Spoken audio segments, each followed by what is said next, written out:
कहानी की शुरुआत होती है आज से हजारों साल पहले, जब इजिप्ट के पिरामिड्स भी नहीं बने थे। उस समय खांडक नाम का एक देश था जहाँ के लोग एक राजा के हुक्म पर चलते थे। वो लोग खांडक देश को सदियों से दुनिया का सबसे शक्तिशाली देश बनाना चाहते थे, मगर जब ऑक्टोन नाम का राजा गद्दी पर बैठा तो सब कुछ बदल गया। वो अपनी फौज के जरिए लोगों पर जुल्म ढाता था और उसे अपने समय के सबसे क्रूर राजा के नाम से जाना जाता। असल में ऑक्टोन काले जादू का ज्ञानी था और अब उसका मकसद था सबैक नाम का एक ताज बनाना, जिसे हासिल करने के बाद उसे कोई नहीं हरा पाएगा। मगर इस ताज को बनाने के लिए उसे एडर्नियम नाम के एक पत्थर की जरूरत थी। ये जादुई शक्तियों वाला एक अनोखा पत्थर था जो सिर्फ खांडक देश में पाया जाता था। अब उसने अपनी ही प्रजा के लोगों को जबरदस्ती एडर्नियम की खुदाई के काम पर लगा दिया। जब भी किसी गुलाम को पत्थर का कोई हिस्सा मिलता तो वो तुरंत दौड़कर उसे वॉचमैन के हवाले कर देता और बदले में अपना इनाम पा लेता। मगर कभी कभी रास्ते में ही बाकी गुलाम पत्थर छीनने के लिए उस गुलाम पर टूट पड़ते। अब हम जाओ नाम के गुलाम को देखते हैं जिसका पत्थर सभी छीनने की कोशिश कर रहे थे। तभी हारू नाम का लड़का उसे बचाने आया और उसे सही सलामत एक फौजी के पास लेकर गया। मगर जब जाओ ने इसके बदले में इनाम मांगा तो अचानक उस फौजी ने जाओ के पेट में चाकू घोंपकर उसे पहाड़ी से नीचे फेंक दिया। इतना खतरनाक मंजर देखकर हारू की रूह कांप गई और उसके पिता उसे वहां से खींचकर दूर ले गए। हारू हमेशा से अपने लोगों को इस गुलामी की जिंदगी से आजादी दिलाना चाहता था, पर उसके पिता टेथ एडम ने उसे हीरो ना बनने की सलाह दी, क्योंकि उसकी तरह बगावत करने वाले सभी लोग कब्रिस्तानों में दफन पड़े थे। खैर, हारू ने फिर भी पूरे देश को इकट्ठा करके क्रूर राजा को हराने का फैसला कर लिया था। अचानक उसने दौड़कर उस फौजी के हाथ से एडर्नियम पत्थर चुरा लिया और अपने हाथों से आजादी का निशान बनाकर प्रजा के दिल में आजादी की चिंगारी जला दी। राजा ऑक्टोन ये अच्छे से जानता था कि ये छोटी सी चिंगारी जल्द ही जबरदस्त आग का रूप ले सकती है, इसलिए उसने हारू को पूरी प्रजा के सामने फांसी देने का हुक्म दिया। अपने अंतिम समय में भी हारू आजादी का नारा लगाता रहा, मगर जैसे ही उसका सर धड़ से अलग होने वाला था तो अचानक एक चमत्कार हुआ। असल में धरती के जादुई रक्षकों ने उसे धरती पर शांति लाने के लिए चुना था, इसलिए उन्होंने हारू को प्राचीन देवताओं की शक्तियां देकर उसे बेहद ताकतवर बना दिया। मगर तब तक ऑक्टोन सबैक ताज बना चुका था। इधर जब हारू शक्तियां हासिल करके ऑक्टोन के महल में उसे ललकारने पहुंचा तो ऑक्टोन ने अपने ताज की वैश्य शक्तियों को उजागर कर दिया। इसके बाद उन दोनों में घमासान युद्ध हुआ जिसमें पूरा महल तबाह हो गया। खैर, अंत में जीत हारू की हुई, लेकिन ऑक्टोन ने सबैक ताज को छुपा दिया ताकि ये किसी इंसान के हाथ न लगे। उस दिन के बाद किसी ने हारू को दोबारा नहीं देखा, मगर एक प्राचीन कथा के मुताबिक जब खांडक के लोग त्राही त्राही कर रहे होंगे तो वो लौटेगा और लोगों को एक बार फिर से आजादी दिलवाएगा। फिर हम आज के समय के खांडक देश को देखते हैं, जहाँ पर इंटरगैंग नाम के विदेशी आतंकवादियों ने कब्जा कर लिया था। लोगों को शहर से निकलने के लिए भी सरहद पर तैनात गार्ड्स को अपने कागज दिखाने पड़ते थे। एक दिन एक वैन के ट्रंक की तलाशी होने वाली थी तो इसी दौरान 14 साल के लड़के एमोन ने अपने स्केटबोर्ड पर चुपके से सरहद पार करने की कोशिश की, लेकिन जल्द ही एक गार्ड ने उसे पकड़ लिया। गार्ड ने उसे तलाशी लेने के लिए लाइन में जाने को कहा, पर एमोन ने उसे बुरा भला कह दिया। खैर, फिर उस गार्ड ने करीम नाम के आदमी को वैन लेकर निकलने को कहा। इसके बाद उसने अपनी कलाई देखी तो एड्रियाना नाम की एक भगौड़ी की तस्वीर सामने आई। तभी हम देखते हैं कि एड्रियाना इस वैन में छुपी हुई थी और एमोन गाड़ी की खिड़की के साथ साथ चल रहा था। असल में एमोन एड्रियाना का ही बेटा था और वो अपनी माँ के साथ सबैक ताज ढूंढने के मिशन पर जाना चाहता था, लेकिन उसकी माँ ने उसे जैसे तैसे समझाकर वापस घर भेज दिया। इसके बाद वो सब नक्शे के हिसाब से एक पहाड़ तक पहुँचे। कहा जाता था कि सबैक ताज वहीं छुपा हुआ है। तब एड्रियाना ने अपनी दादी का दिया एक पेंडेंट देखा जो एडर्नियम पत्थर से ही बना था। इस पर उसके साथ ही समीर ने कहा कि अगर वो इस पत्थर को चोर बाजार में बेचे तो बहुत अच्छी कीमत मिलेगी। मगर ये उनके परिवार का एक पुश्तैनी पेंडेंट था जो सदियों से उनके परिवार में था और इसीलिए एड्रियाना को इसकी काफी अहमियत थी। फिर ड्राइवर करीम, जो एड्रियाना का भाई है, वो कहने लगा कि इसको तो पेंडेंट दे दिया, मुझे विरासत में मिला है पुराना कोट और गंजापन। खैर, पहाड़ पर पहुंचने के बाद तीनों ने ताज की खोज शुरू कर दी और इधर करीम रखवाली के लिए गाड़ी में ही रुक गया। जैसे ही वो सब पहाड़ में घुसे तो अचानक इस्माइल गायब हो गया और समीर उसे ढूंढने निकल पड़ा। वहीं बाहर करीम अपनी गाड़ी में बैठा गाने सुन रहा था कि अचानक उसने अपने सामने समीर को पहाड़ से नीचे गिरते देखा। करीम तुरंत उसकी मदद के लिए दौड़ा, मगर अचानक कई फौजियों ने उसे चारों ओर से घेर लिया। वहीं पहाड़ के अंदर इस्माइल अचानक एड्रियाना के सामने आ गया तो वो काफी डर गई। एड्रियाना ने उससे पूछा कि समीर कहाँ है, तो इस्माइल ने जवाब दिया कि समीर तो थोड़ी ठंडी हवा खाने गया। खैर जल्द ही वो दोनों टेथ एडम की मजार तक पहुंचे। उससे थोड़ी ही दूर सबैक ताज मौजूद था और एड्रियाना ने दो बड़ी बड़ी चट्टानों के बीच कूदकर उस ताज को हासिल कर लिया। लेकिन उसी समय करीम को पकड़ने वाले फौजी अंदर आ गए और उन्होंने इस्माइल को गिरफ्तार कर लिया। तब इस्माइल ने चिल्लाकर एड्रियाना को भाग जाने को कहा, पर फौजियों के लीडर ने करीम के सर पर बंदूक तान दी। अब अपने भाई की जान बचाने के लिए एड्रियाना ने खुद को उनके हवाले करने का फैसला किया। उसने टेथ एडम की मजार पर सर झुकाकर एक खास मंत्र बोला, जिसके बाद अचानक वहां तेज रोशनी का उजाला हुआ और एक रहस्यमयी आदमी उनके सामने प्रकट हुआ। उसने एक फौजी को उठाकर उसे अपनी शक्ति से बिजली के झटके देकर मार डाला। उसी समय बाकी फौजियों ने उस पर गोलियों से हमला कर दिया और एड्रियाना इसी मौके का फायदा उठाकर करीम के साथ भाग निकली। उधर फौजी अपनी बंदूकों से उस रहस्यमय योद्धा का कुछ नहीं बिगाड़ पाए। फिर इस योद्धा ने अपनी हाइपर स्पीड शक्ति से इन फौजियों के छक्के छुड़ा दिए। इसी दौरान एड्रियाना ताज लेकर जा रही थी तो उसके सर पर बहुत बड़ा पत्थर गिरने वाला था कि ऐन वक्त पर इस योद्धा ने उसकी जान बचा ली। इस योद्धा का नाम था ब्लैक एडम, जो हजारों साल से इस पहाड़ में कैद था। अब इतने अरसे के बाद जब इस पहाड़ से वो बाहर निकला तो नए दुश्मनों से उसका सामना हुआ। वो हेलीकॉप्टर से उस पर हमला करने आए, मगर ब्लैक एडम ने कभी सोचा भी नहीं था कि इंसान तरक्की करके इतने आगे पहुंच जाएंगे। वहीं दूसरी ओर एड्रियाना और करीम वापस वैन में पहुंचे और फटाफट वहां से निकल पड़े।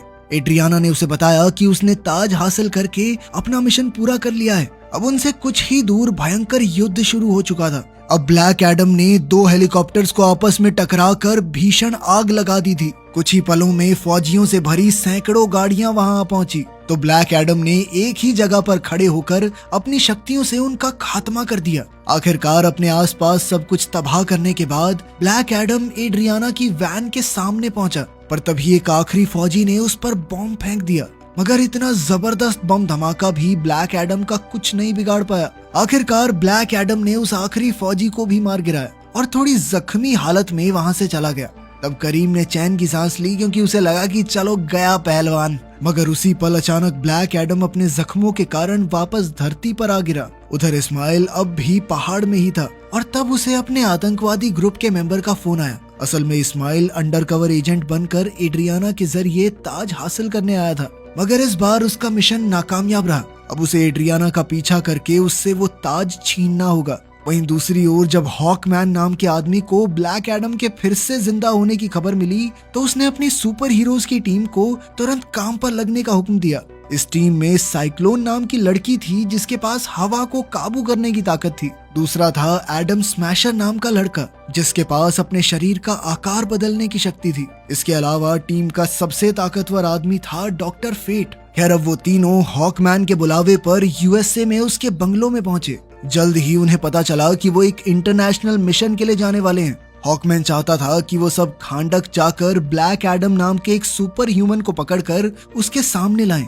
इनकी टीम का नाम था जस्टिस सोसाइटी और जल्द ही वो सब एक सुपर शिप में बैठकर निकल पड़े। हॉकमैन ने बताया कि इस शिप को तबाह नहीं किया जा सकता क्योंकि इसका बाहरी हिस्सा एक खास मेटल से बना है। खैर कुछ घंटों बाद जब ब्लैक एडम की आंख खुली तो वो एमन के कमरे में था। उसने बिस्तर से उठकर अपनी ताकत से अपनी सारी चोटें ठीक कर ली। तब उसे पता चला कि उसे पहाड़ में कैद हुए 5000 साल गुजर चुके थे। वहीं लिविंग रूम में एड्रियाना उस कीमती ताज पर रिसर्च कर रही थी। तभी उसे ताज के अंदर की तरफ कुछ शब्द लिखे हुए दिखाई दिए। उस पर लिखा था कि जिंदगी ही मौत का जरिया है। वहीं आमोन ने अपने कमरे में ब्लैक एडम को बताया कि जब से तुम गायब हुए थे तो खांडक शहर पर दूसरे देशों ने कब्जा कर लिया और यहाँ के लोगों को गुलाम बना लिया। लेकिन खांडक के लोगों ने ब्लैक एडम की मूर्ति बनाई क्योंकि उन्हें पूरा यकीन था कि एक ना एक दिन ब्लैक एडम उन्हें बचाने के लिए जरूर लौटेगा। मगर ये सब सुनकर ब्लैक एडम ने कहा कि मैं कोई हीरो नहीं हूँ और अचानक दीवार तोड़ते हुए वहाँ से निकल गया। अब ब्लैक एडम एक नई दुनिया की खोज में निकल पड़ा तो पीछे से आमोन ने अपने कमरे में मौजूद खुफिया रास्ते से उसका पीछा किया ताकि उसकी माँ को पता न चले। वहीं दूसरी ओर जस्टिस सोसाइटी की शिप खांडक में पहुंचने ही वाली थी तो डॉक्टर फेट ने पूरी टीम को प्लान समझाया। उन्होंने कहा कि अगर उन्हें ब्लैक एडम को पकड़ना है तो उसके मुंह से शज़ैम बुलवाना होगा। ऐसा करते ही ब्लैक एडम की सारी शक्तियां खत्म हो जाएंगी और उसे पकड़ने में कोई परेशानी नहीं होगी। उधर एमोन ने भागते हुए एक फौजी का रेडियो चुरा लिया और बाकी फौजियों को ये मैसेज भेजा कि खांडक का चैंपियन वापस लौट आया है। तभी फौजियों ने उसका पीछा किया, पर वो अपने स्केटबोर्ड पर भाग निकला और उसने अपने हाथों से एक ट्रायंगल बनाकर ब्लैक एडम को सिग्नल भेजने की कोशिश की। लेकिन कुछ ही पलों में फौजियों ने एमोन को गिरफ्तार कर लिया और उसकी माँ उसे बचाने आई। एड्रियाना ने जैसे तैसे गार्ड्स को समझाकर एमोन को छुड़ा लिया, पर जल्द ही फौजियों को पता चल गया कि वो भी एक वांटेड क्रिमिनल है, तो उसने तुरंत भागने की कोशिश की और तभी ब्लैक एडम उन्हें फौजियों से बचाने आ पहुंचा। अचानक एक गार्ड ने उसके सर पर लोहे के सरिये से वार किया तो ब्लैक एडम ने उसे उठाकर हवा में बहुत दूर फेंक दिया।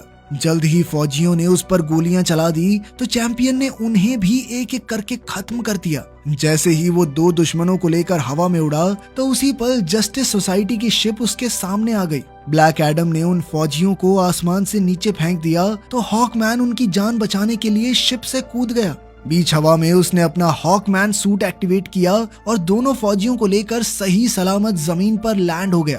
मगर इतनी बहादुरी दिखाने का कोई फायदा नहीं हुआ, क्योंकि जल्द ही ब्लैक एडम ने उन फौजियों पर बिजली गिराकर उन्हें खत्म कर दिया। खैर कुछ ही पलों में डॉक्टर फेट वहां आया और उसने ब्लैक एडम को खुद को उनके हवाले करने को कहा, पर ब्लैक एडम ने कहा कि मरने से पहले वो एक गुलाम हुआ करता था और अब उसने एक भगवान के रूप में जन्म लिया है और अब वो किसी के सामने झुकेगा नहीं साला।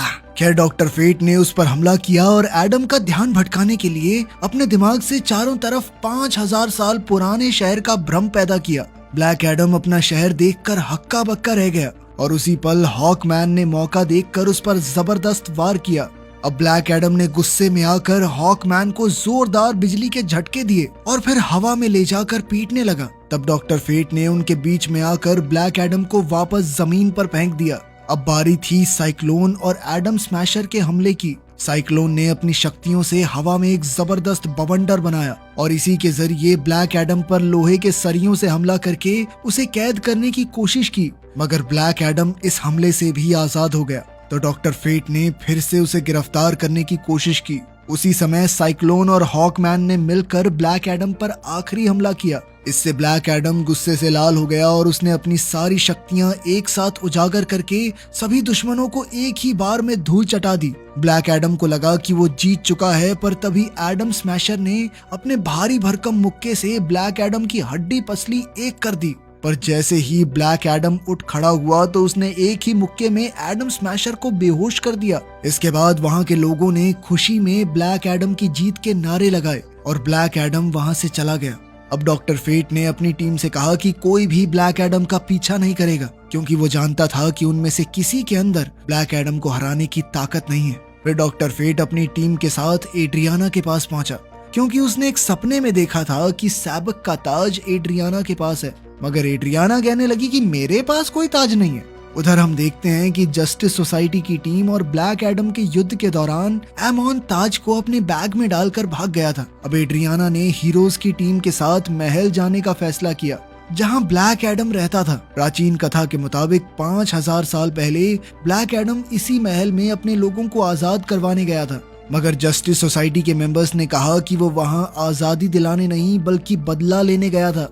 तब ब्लैक एडम के भयानक गुस्से की वजह से उसकी शक्तियां उसके काबू से बाहर हो गई और पूरा महल तबाह हो गया। इसके बाद धरती के जादुई रक्षकों ने कहा कि वो अपनी शक्तियां इस्तेमाल करने के लायक नहीं है, इसलिए उसे एक मजार में कैद कर दिया गया और आखिरकार 5000 साल बाद एड्रियाना ने उसे फिर से आजाद किया। खैर अब एड्रियाना हीरोज की टीम के साथ ब्लैक एडम के सामने पहुंची तो ब्लैक एडम ने उनकी बात सुनने का फैसला किया। वहीं दूसरी ओर जब एमोन घर पहुंचा तो उसने देखा कि इस्माइल तो जिंदा था, तो उसे काफी हैरानी हुई। अचानक इस्माइल ने उस पर बंदूक तान दी और तब ये खुलासा होता है कि इस्माइल एक गद्दार था जो यहाँ ताज चुराने आया था। उसने आमोन और करीम को जान की धमकी देकर अपना बैग उसके हवाले करने को कहा, मगर करीम इतना ताकतवर ताज इस्माइल जैसे खतरनाक आदमी के हाथ लगने नहीं दे सकता था। इसलिए करीम ने इस्माइल पर हमला बोल दिया और आमोन को ताज के साथ भाग जाने को कहा। इसी चक्कर में करीम के पेट में गोली लग गई, पर तब तक आमोन अपने कमरे के खुफिया रास्ते से भाग गया। वहीं ब्लैक एडम और जस्टिस सोसाइटी की मीटिंग के दौरान आमोन ने एड्रियाना को फोन किया और उसे सारी घटना की खबर दी। आमोन ने कहा कि इंटर गैंग हाथ धोकर उसके पीछे पड़ी है और अभी वो एक बिल्डिंग में छुपा हुआ है। तब एड्रियाना ने ब्लैक एडम से अपने बेटे को बचाने की गुजारिश की। ब्लैक एडम तुरंत उसे बचाने निकल पड़ा और वहां जाकर उसने देखा कि आतंकवादियों ने आमोन को गिरफ्तार कर लिया था। तब ब्लैक एडम ने उन्हें आमोन को रिहा करने को कहा तो आतंकवादी ने उसे हवा से ही नीचे फेंक दिया, पर ऐन वक्त पर ब्लैक एडम ने उसे बचा लिया। अब वो बाकी गुनहगारों को मारने के लिए निकला, पर इसी दौरान इस्माइल आमोन के सर पर बंदूक रखकर उसे अपने साथ ले गया। इस्माइल ने उसका बैग खोलकर पूछा कि ताज कहाँ है, पर आमोन अपना मुंह खोलने को राजी नहीं था। तब इस्माइल ने उसे बंदी बना लिया और जब ब्लैक एडम को इसका पता चला तो वो गुस्से से आग बबूला हो गया। इस्माइल ने आमोन को एक उड़ने वाली मोटरसाइकिल के ट्रंक में छुपा रखा था। वहां से आमोन ने अपनी माँ को फोन करके बताया कि इस्माइल ने उसे कैद कर लिया है। ये सुनकर जस्टिस सोसाइटी भी आमोन को बचाने के मिशन पर निकल पड़ी।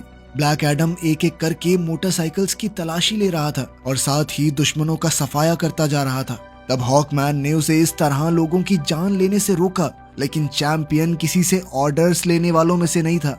आखिरकार ब्लैक एडम ने आखिरी मोटरसाइकिल की तलाशी ले ली और कहा कि आमोन इसमें भी नहीं है। असल में इस्माइल ने तो मोटरसाइकिल्स पर अपने आदमियों को ब्लैक एडम का ध्यान भटकाने के लिए भेजा था, जबकि वो खुद आमोन को लेकर एक ट्रक में फरार हो गया था। खैर उधर डॉक्टर फेट एड्रियाना के घर पहुंचा क्योंकि वो जानता था कि ताज यहीं छुपा हुआ है। वहां जाकर उसने देखा कि करीम गोली से जख्मी होकर जमीन पर पड़ा था।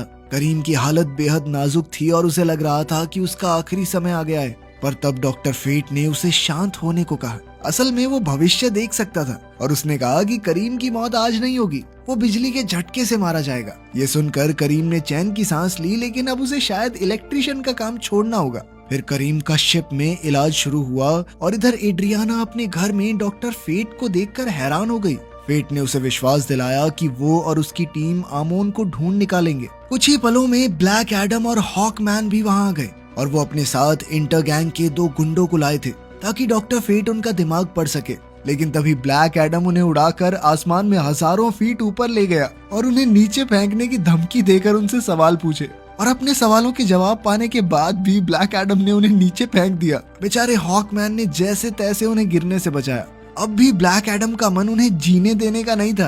वो गुस्से में उनका खात्मा करने आया, पर हॉकमैन ने उस पर हमला कर दिया। इतनी जबरदस्त लड़ाई में पूरा घर तबाह हो गया और अचानक हॉकमैन को मुक्का मारने के चक्कर में सबाक ताज ब्लैक एडम के हाथ में आ गया। आखिरकार ताज को पाकर उन सब ने एक साथ मिलकर काम करने का फैसला किया ताकि वो इस ताज की शक्तियों की मदद से आमोन को बचा सकें। फिर वो अपने मिशन पर निकल पड़े, पर तभी डॉक्टर फेट को भविष्य की झलक दिखाई दी कि आने वाले युद्ध में हॉकमैन की मौत हो जाएगी।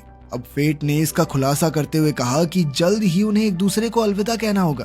खैर कुछ ही समय में वो अल हदीदिया पहाड़ों तक पहुंच गए और उन्होंने ऐसा प्लान बनाया जिसके जरिए वो अपने सभी टीम मेंबर्स की जान बचा सकें। फिर ब्लैक एडम ने समय आते ही वहां जबरदस्त हमला बोल दिया, जिसमें सैकड़ों की तादाद में सिपाही मारे गए। फिर उसका सामना इस्माइल से हुआ, पर वो उस पर हमला नहीं कर सकता था क्योंकि इस्माइल एडर्नियम से बने एक सुरक्षा कवच के अंदर था। जल्द ही बाकी टीम भी वहां आ पहुंची और जब एड्रियाना ने अपने बेटे के सर पर बंदूक देखी तो उसने ताज इस्माइल के हवाले करके उसकी जान बचाने का फैसला किया। आखिरकार सबैक ताज को हासिल करके इस्माइल ने खुलासा किया कि वो राजा ऑक्टोन का आखिरी वंशज है। अब इस ताज को पाकर वो खांडक का अगला राजा बनने को तैयार था। फिर उसने सबैक ताज पर लिखा मंत्र पढ़कर अपना सुरक्षा कवच बंद किया और आमोन पर गोली चला दी, मगर ऐन वक्त पर ब्लैक एडम ने अपनी सुपर स्पीड शक्तियों की मदद से आमोन को गोली लगने से पहले ही बचा लिया। इस दौरान ब्लैक एडम को इतना गुस्सा आ चुका था कि उसकी शक्तियां एक बार फिर बेकाबू हो गई और पूरा पहाड़ तबाह हो गया। खुशकिस्मती से जस्टिस सोसाइटी टीम के सुरक्षा कवच की बदौलत एड्रियाना और आमोन की जान बच गई, पर अब आमोन को जल्द से जल्द इलाज के लिए भेजना होगा। वहीं एडम स्मैशर को इस्माइल के जल चुके शरीर पर ताज मिला और वो उसे शिप में ले आया। इधर हॉकमैन ब्लैक एडम के पीछे गया और उसने देखा कि ब्लैक एडम महल के सामने अपने बेटे हारू की मूर्ति को देख रहा था। असल में धरती के जादुई रक्षकों ने दिव्य शक्तियां देने के लिए हारू को चुना था ताकि वो लोगों को आजादी दिला सके। पर जब हारू बार बार जीत रहा था तो राजा ऑक्टोन ने उसके माँ बाप को बंदी बना लिया जब वो हारू के पिता को मौत के घाट उतारने वाले थे तो ऐन वक्त पर हारू ने अपनी सारी शक्तियां अपने पिता को देकर उनकी जान बचाई। मगर वो नहीं जानता था कि आज उसकी जिंदगी का आखिरी दिन होगा, क्योंकि अपनी शक्तियां अपने पिता को देने के बाद दूर से एक तीर अंदाज ने सीधा हारू के दिल पर निशाना लगाया, जिससे उसकी मौके पर ही मौत हो गई। ये देखकर उसके पिता टेथ एडम आग बबूला हो उठे। खैर अब ब्लैक एडम जानता था कि उसका बेटा उसके बार बार बेकाबू होने पर खुश तो नहीं होगा, तो ब्लैक एडम ने अपनी सारी शक्तियां छोड़ने का फैसला किया। इसका जिम्मा उसने हॉकमैन को सौंपा और उससे वादा लिया कि शक्तियां छोड़ने के बाद वो कभी शज़ैम शब्द ना बोल सके। इसकी वजह ये थी कि बिना शज़ैम कहे ब्लैक एडम दोबारा कभी अपनी शक्तियां हासिल नहीं कर पाएगा। अब हॉकमैन उसे पानी के नीचे मौजूद एक लैब में ले गया और एमिलिया हारकोट नाम की एक साइंटिस्ट और उसकी टीम के हवाले कर दिया। एमिलिया ने हॉकमैन से वादा किया कि आज के बाद ब्लैक एडम के मुंह से एक भी शब्द नहीं निकलेगा। असल में वहाँ उसने कई और खूंखार लोगों को अपनी कैद में रखा हुआ था। लेकिन तभी हम देखते हैं कि शिप के मॉर्ग में इस्माइल की लाश में कुछ अजीबोगरीब हलचल हो रही थी। वहीं डॉक्टर फेट को बार बार एक ही झलक दिखाई दे रही थी। उसे समझ नहीं आ रहा था कि आखिर ये क्यों हो रहा है, जबकि उनका मिशन तो पूरा हो चुका है। डॉक्टर फेट को डर था कि अगर हॉकमैन की मौत हो गई तो जस्टिस सोसाइटी जल्द ही खत्म हो जाएगी। उधर इस्माइल को मारने के बाद एड्रियाना को ये यकीन नहीं हो रहा था कि उन्होंने इतनी आसानी से इस्माइल को कैसे हरा दिया। तभी उसे ताज पर लिखा मंत्र याद आया, जिसका मतलब था जिंदगी ही मौत का जरिया है। लेकिन मरने से पहले इस्माइल ने उल्टा मंत्र पढ़ा था, यानी उसने कहा था कि मौत ही जिंदगी का जरिया है। अब एड्रियाना ने तुरंत ताज को उल्टा किया तो उसे एहसास हुआ कि ताज को उल्टा करके उल्टा मंत्र पढ़ने से वो भी सच हो जाएगा। इसलिए इस्माइल ने मरने से पहले ये मंत्र पढ़ा था। तब जाकर एड्रियाना को समझ आया कि इस्माइल का तो प्लान ही ये था कि ब्लैक एडम उसे मार दे। इस तरह वो मरने के बाद फिर से जिंदा हो जाएगा और खांडक की गद्दी पर कब्जा कर लेगा। जैसे ही एड्रियाना ने ये गुत्थी सुलझाई तो ताज अचानक गायब हो गया और समुद्र की गहराइयों से सबैक जाग उठा। उसी समय हॉकमैन ने उस पर मिसाइल से हमला बोल दिया, पर सबैक ने उनकी शिप ही तबाह कर दी। आखिरकार जस्टिस सोसाइटी ने मिलकर सबैक को गद्दी पर बैठने से रोकने का फैसला किया, क्योंकि अगर ऐसा हुआ तो फिर उसे कोई नहीं हरा पाएगा। अब हॉकमैन ने अपने साथियों की मदद से सबाक को जख्मी कर दिया, पर जब सबाक ने उस पर हमला किया तो वो बेहोश होकर गिर पड़ा। तब डॉक्टर फेट को एहसास हुआ कि उसकी भविष्यवाणी सच होने वाली है, तो उसने महल के चारों तरफ एक सुरक्षा कवच बनाकर अपनी टीम को अंदर जाने से मना कर दिया। डॉक्टर फेट अपने जिगरी दोस्त हॉकमैन की जान बचाने के लिए अपनी जान की बाजी लगाने को तैयार था। आज पहली बार ऐसा मौका आया था जब वो ये नहीं बता पा रहा था कि भविष्य में क्या होने वाला है। इधर हॉकमैन अपने दोस्त को यूं ही जाने नहीं दे सकता था, इसलिए उसने सुरक्षा कवच तोड़ने की कोशिश की, पर वो नाकामयाब रहा। वहीं डॉक्टर फेट अपनी टीम को बाहर छोड़कर सबाक को रोकने पहुंचा। उसे उम्मीद थी कि ब्लैक एडम सबाक को हराने में उसकी मदद करने आएगा। इस लड़ाई के दौरान डॉक्टर फेट ने ब्लैक एडम को सिग्नल भेजा कि सिर्फ वही सबाक को हरा सकता है। अब फेट ने अपनी शक्तियों से ब्लैक एडम को बेड़ियों से आजाद कर दिया, तो वहाँ के गार्ड्स ब्लैक एडम को रोकने के लिए दौड़े, लेकिन अपनी शक्तियां खोने के बावजूद भी ब्लैक एडम गार्ड्स को हराकर समुद्र में कूद गया। उसी पल सबाक ने डॉक्टर फेट पर आखिरी वार किया, जिसके बाद महल का सुरक्षा कवच टूट गया। हॉकमैन को एहसास हुआ कि उसका दोस्त अपनी आखिरी सांसें गिन रहा है, तो वो तुरंत उसकी जान बचाने दौड़ा। लेकिन जब वो फेट के पास पहुंचा तो फेट मर चुका था। आखिरकार सबाक सिंहासन पर जा बैठा और एक जबरदस्त आग भड़क उठी, जिसके बाद वो खांडक का राजा बन गया। ऐसा करते ही पाताल से उसकी शैतानी फौज बाहर आई और आम लोगों पर हमला करने लगी। एड्रियाना उनका सामना करने को तैयार थी, पर तभी उसका भाई वैन में वहां आ गया। करीम को इन ज़ॉम्बीज का कोई डर नहीं था, क्योंकि डॉक्टर फेट ने कहा था कि वो बिजली के झटके से मरेगा। इधर एड्रियाना के कहने पर आमोन ने ज़ॉम्बीज से लड़ने के लिए आम लोगों की मदद मांगी। उधर ब्लैक एडम ने समुद्र से बाहर आकर शज़ैम बोला और उसी पल उसकी शक्तियां वापस आ गई। उधर सबैक ने अपना कब्जा करने के लिए हारू की मूर्ति गिरा दी और ये सीधा आमोन के ऊपर गिरने ही वाली थी कि ऐन वक्त पर ब्लैक एडम ने आकर उसे बचा लिया। इसके बाद वो सीधा सबैक का मुकाबला करने पहुंचा और हॉकमैन की जान बच गई। उसी समय ब्लैक एडम और सबैक के बीच घमासान युद्ध शुरू हो गया। कुछ ही पलों में सबैक उस पर भारी पड़ने लगा तो हॉकमैन ने बीच में आने का फैसला किया। उसने सबैक पर हमला किया पर वो खुद ही जख्मी हो गया, जैसा कि डॉक्टर फेट ने भविष्य में देखा था। लेकिन सच तो ये था कि ये हॉकमैन का असली शरीर नहीं था। असल में हॉकमैन ने फेट के हेलमेट की मदद से अपने शरीर की कई कॉपीज बना ली थी और उन्होंने एक साथ सबैक पर हमला किया। इधर ब्लैक एडम ने अपनी जबरदस्त ताकत से सबैक के शरीर के 2 हिस्से कर दिए और उसी पल पाताल के सभी ज़ॉम्बीज गायब हो गए। ऐसा करते ही आम लोग जीत के नारे लगाकर खुशी से झूम उठे। आपसी मनमुटाव के बावजूद ब्लैक एडम और हॉकमैन ने दोस्ती का हाथ बढ़ाया। अंत में डॉक्टर फेट का हेलमेट अपना काम पूरा करने के बाद अपने आप ही गायब हो गया। फिर जस्टिस सोसाइटी ने ब्लैक एडम को पकड़ने का मिशन छोड़ दिया क्योंकि उसने अब सबकी जान बचाई थी। आखिरकार पूरी टीम यूएस से लौट गई और इधर ब्लैक एडम खांडक के सिंहासन पर बैठा। वहाँ के लोगों ने उसे उनका राजा बनकर देश चलाने को कहा, मगर ब्लैक एडम ने एक ही पल में सिंहासन को तोड़कर उसका किस्सा ही खत्म कर दिया। ब्लैक एडम ने कहा कि वो खांडक का राजा नहीं बल्कि उनका रक्षक बनकर काम करना चाहता है और अब खांडक हमेशा के लिए आजाद रहेगा। वीडियो पसंद आई तो लाइक कर देना, चैनल को सब्सक्राइब कर लेना। मिलते हैं अगली वीडियो में।